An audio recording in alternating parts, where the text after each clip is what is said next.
Osnovni namen je ta, da podjetja zraven finančne spodbude, ki jo dobijo še vse tisto, kar potrebujejo, da bo ta finančna spodbuda čim boljše uporabljena. To pomeni, da na vseh segmentih jim sledimo njihovim potrebam, tako da tu so različni dogodki, priprave na predstavljanje investicij pred investitorji, startup klinika, ki jim pomaga reševati probleme, na katere naletijo.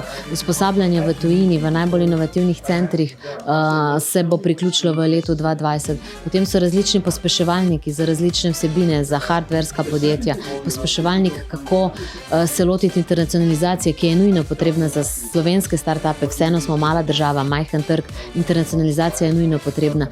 Mentori, najbolj pomembna zadeva, ki jo želijo, ker je ta osebni stik z uspešnimi podjetji, ki so vse to, kar oni doživljajo, že doživeli in jim lahko zdaj pomagajo nazaj za svojimi izkušnjami in za svojimi predlogi.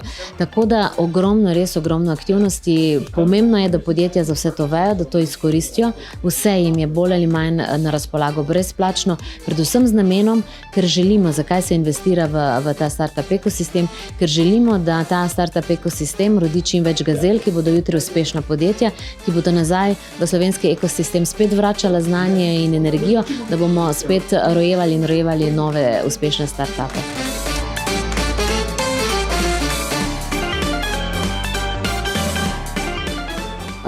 Res je, seveda so bolj uspešna ali pa še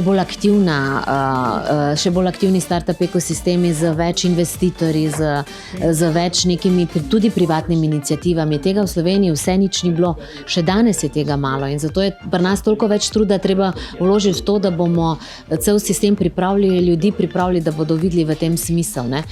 Tako da je res veliko aktivnosti ali pa truda vloženega prav v to, da ekosistem spostavimo in zato toliko javnih sredstev, evropskih sredstev zdaj v to vlagamo.